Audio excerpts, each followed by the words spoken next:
বিসমিল্লাহির রহমানির রহিম। সকলকে জানাচ্ছি আসসালামু আলাইকুম। আপনারা কেমন আছেন? ভালো আছেন? সকলে ভালো থাকেন, আমরা সকল প্রবাসীরা ভালো। প্রিয় দেশবাসী, বিশেষ করে এনসিপি লোকেদেরকে বিগত যতগুলা নিউজ আমি করছি ততগুলো নিউজই খারাপ ভালো মন্দ নিয়ে করছি। তো এখন বর্তমানে এনসিপি এবং ডক্টর ইউনূস স্যারকে বলবো, প্রয়োজন হয় আপনি আরও 5 বছর ক্ষমতা থেকে বাংলাদেশটা সুন্দর একটা বাংলাদেশ, গোছানো একটা বাংলাদেশ দিয়ে দেন। কারণ আওয়ামী লীগ সরকার চলে গেছে, তাকে আর খোঁচানোর দরকার নেই। আপনারা খোঁচাইয়ে আপনারা গাঁও বানিয়ে লাস্টে নিজের বিপদ আপনারা নিজে টানতেছেন। যে চলে গেছে তাকে আর কিছু বলার নেই।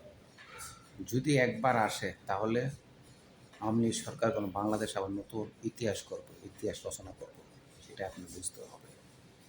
আওয়ামী লীগ সরকার বিগত যত বছরে ছিল কিছুটা হয়তো খারাপ করছে, তার জন্য সে অধপতনে গেছে।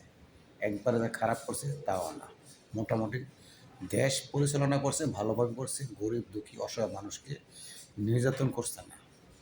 কারণ করছে না, আমরা মনে করেছিলাম যতটুকু সে অন্যায় করছে তার ফল সে পাইছে, কিন্তু তার জন্য এনসিবির লোকেরা তাদের পিছে না লেগে আপনারা নতুন বাংলাদেশ গড়ে তোলেন, সুন্দর একটা বাংলাদেশ গড়ে তোলেন, তাহলে মনে করব আপনারা বীর।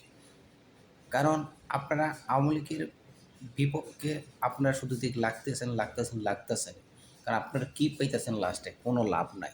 আপনারা নির্বাচন পিছিয়ে হাঁটছেন, তো তাই তো এত যুদ্ধ, এত হইয়াল্লা, এত মারামারি, এত কোবাকুবি না করি, দরকার 5 বছর থাকার যদি দরকার থাকে, আরও 5 বছর আপনারা ক্ষমতা থাকেন, তারপরে সুন্দর একটা বাংলাদেশ সাধারণ মানুষকে গিফট দেন।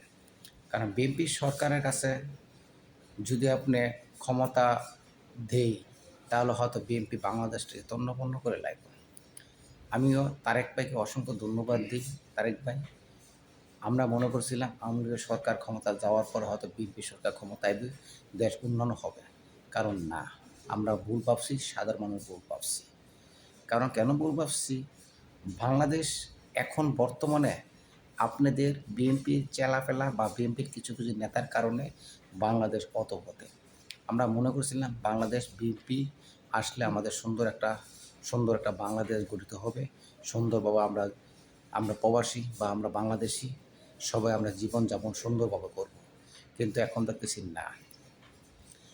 আমার এলাকা কালীগঞ্জ থানা, কালীগঞ্জ, অথচ মিলন এলাকার বাড়ির পাশাপাশি, কিন্তু অথচ দেখা গেছে আমরা বিএনপি করি, আওয়ামী লীগ করি, কী করি না করি সেটা কোনো বিষয় না। বিষয় হলো আমরা একজন মানুষ, আমরা একজন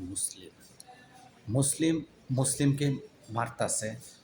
বিএনপির লোকেরা এখন বর্তমানে যেসব ছোটোখাটো নেতামেতারা যারা আছে, তারা যেভাবে বিশৃঙ্খল করতেছে, যেভাবে অত্যাচার করতেছে, যেভাবে জুলুম করতেছে, সেটা বলার বাইরে। আমার নিজের বাড়ির আপনাদের বিএনপি কিছু লোকেরা চাঁদা চায়, এটা চায়, ওটা চায়, কত কিছু, কত কাবজা, কত কিছু, পুলিশ কোন, এটা কোন, সেটা কোন। এলাকার মেম্বার চেয়ারম্যান বললেও লাভ নেই, তারা তারও বড় চোর, তাদের চোরের শেষ নেই। কারণ আমরা কার কাছে বিচার চাবো? মেম্বার চেয়ারম্যানের কাছে বিচার চাবো? কথা আছে না, জোর যার